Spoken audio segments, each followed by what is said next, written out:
I remember actually during like when this happened, like it was like something like it's just I think that in times like maybe like for a non-Muslim they might say it's adrenaline. For a Muslim, I'll say that it's like God putting steadfastness in your heart. People are just brave, like they're just ready to go. Like I remember like I'm sitting there like choking on tear gas, and then like some guy like gives me his gas mask. He's like, here, take this, and he doesn't have another one. I'm like, bro, like you're gonna like choke. It's fine. He's like, no, take it. I'm like, no, it's okay. And I go, right? And then like people are passing out vinegar, and they're just, it was like this strength, this courage, this camaraderie, this brotherhood. It was amazing, and I never really saw that, in the Egyptian people before. It was very much more like kind of get my own, I'm gonna get that seat in the microbus. No one else is gonna get that seat in the microbus. I'm gonna tackle women to get that seat in the microbus, right? And then all of a sudden it's like from that to like, here, have my gas mask. I'm choking, but I'd rather you not choke, and it was really amazing. So basically this line is there, and what happened was a group got together and they charged into one of the sides of the police, and they broke the line open. And basically people started pouring through at that point, and we started our walk towards Tahrir. And that walk, it was like just, it was almost like, I mean, I wasn't really there when MLK was alive, but it just felt like it was like the freedom walk. It was just, like it was just, we were walking, and like, remember I was saying it was a small group, but like, like an hour later, and I just look behind me, and I can't see how many people, like I can't see like the end of the people behind me. It was just such a huge wave of people behind me, and I look in front of me, and I can't see the front of the crowd either. And it's like, whoa, like this is amazing. It's a sea of people, like the whole country was in the streets almost. It felt like it. And you look up to the balconies, and like there were just like families in the balconies waving and cheering. You'd see like old ladies crying, and like it was such a touching experience. And walking, like it felt like, remember ECI last year? It's like, remember when we had the budget cut protests, right? I remember like we would go to class, or people would go to classrooms, and they'd be like, walk out. So people were walking, and we were going up, like walking by these apartment buildings, we're like, inzil, calm down. And it was just like, whoa, like the parallels. So like last year was good preparation.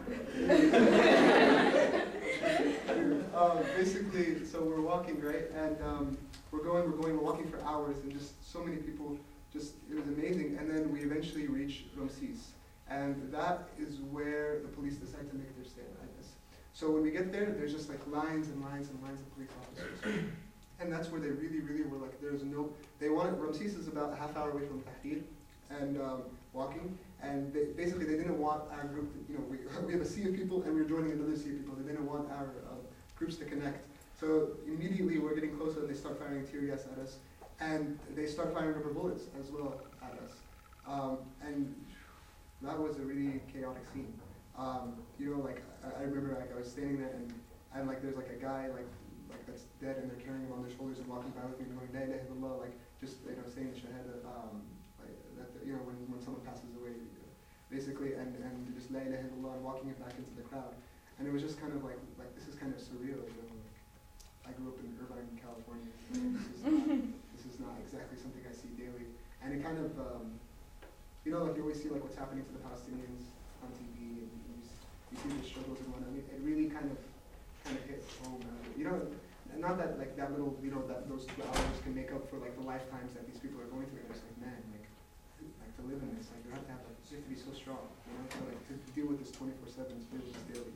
So people are getting, shot with rubber bullets, tear gas, everything, and and actually, SubhanAllah, people in the balconies, we start like calling for vinegar. It's good for the tear gas. It like helps you like deal with it. And apparently, according to the Egyptians, Pepsi is good for it too, and onions. So I tried all 3. I think vinegar was the best one. So basically, they're bringing down these baskets and like lowering vinegar and like throwing onions down. I don't know what they call it. I don't even know if it works. And again, just like there was just these images. Like I remember, like people people are out of breath and just like, and like the bottle of water pops up somewhere, right? And like this kid is about to drink water, and he sees like an old man coughing or whatever, and he's just like tired, and he gives him the bottle of water, even though I'm like, whoa, like I know that's from somewhere, right? In Islamic history, basically, during the life of the Prophet, peace be upon him, there were these battles in the beginning. So there was in one of the second major battles against basically the tribe of Quraysh. There's a story of like this line of people that were thirsty, and they ended up passing the water like to each other until they all died from their wounds and thirst. So it was almost, it was just like almost like a snapshot of that in modern day context. It was just people choking and passing on the water to each other, and it was really an amazing sight. So the police, shooting tear gas, and basically what happened was a group of people would go around, come from behind, and break them from behind, basically. They'd break the line from behind so that they could cross over, right? And they would keep doing this, and we would progress. So, there was one point that there was like this street, and it's like a straight street. There's no way to go any way to the side. Like, it's just a straight, long street, and the police are at the front of it. So we walk towards the police, and all of a sudden they start retreating. So we're like, oh, all right, yeah, we got it, right? They gave up, right?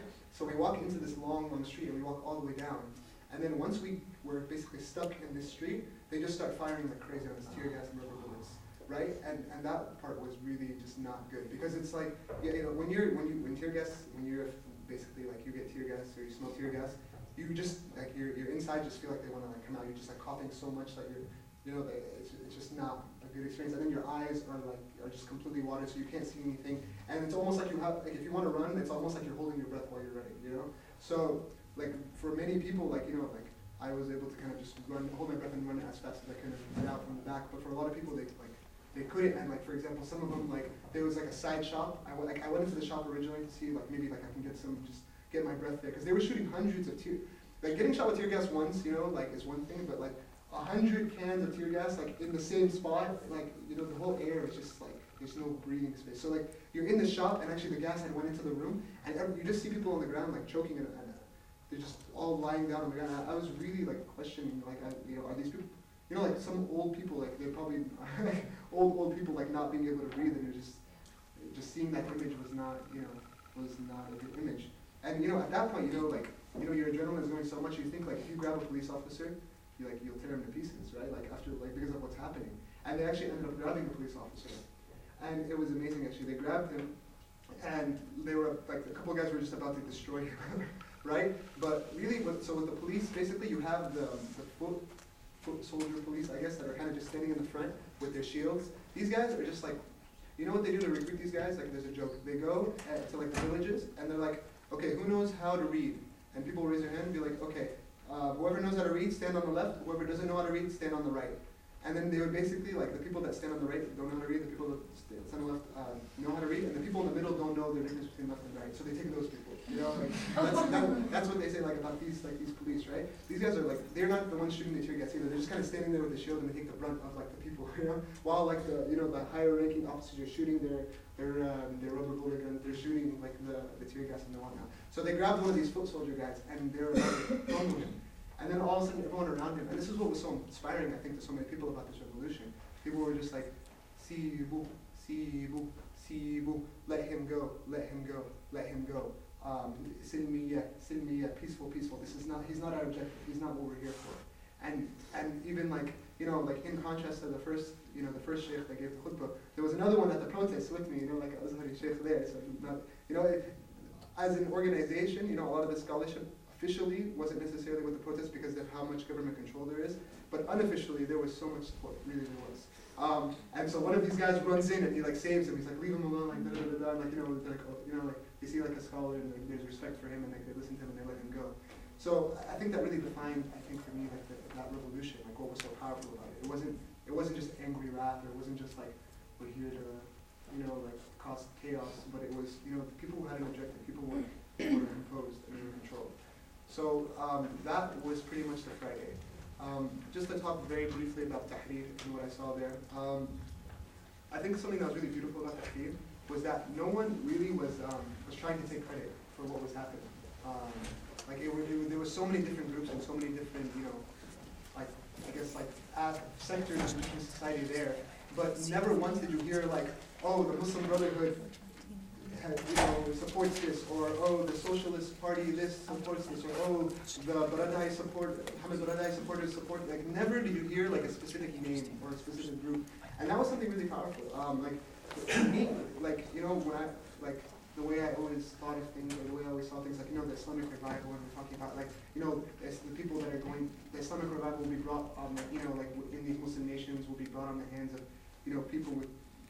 people that look very Muslim, but it wasn't necessarily that. It was people that were very, you can have someone that's wearing a niqab, like a complete, like complete wear, and then someone that's like smoking a cigarette, like, and like, completely just like chilling, So seeing the variety of things, I think for me it kind of, a little bit, I guess for me it kind of redefined what it means to be like, to strive and struggle for the sake of Allah subhanahu wa ta'ala, to be a mujahid, which is a very commonly misunderstood term in the English language.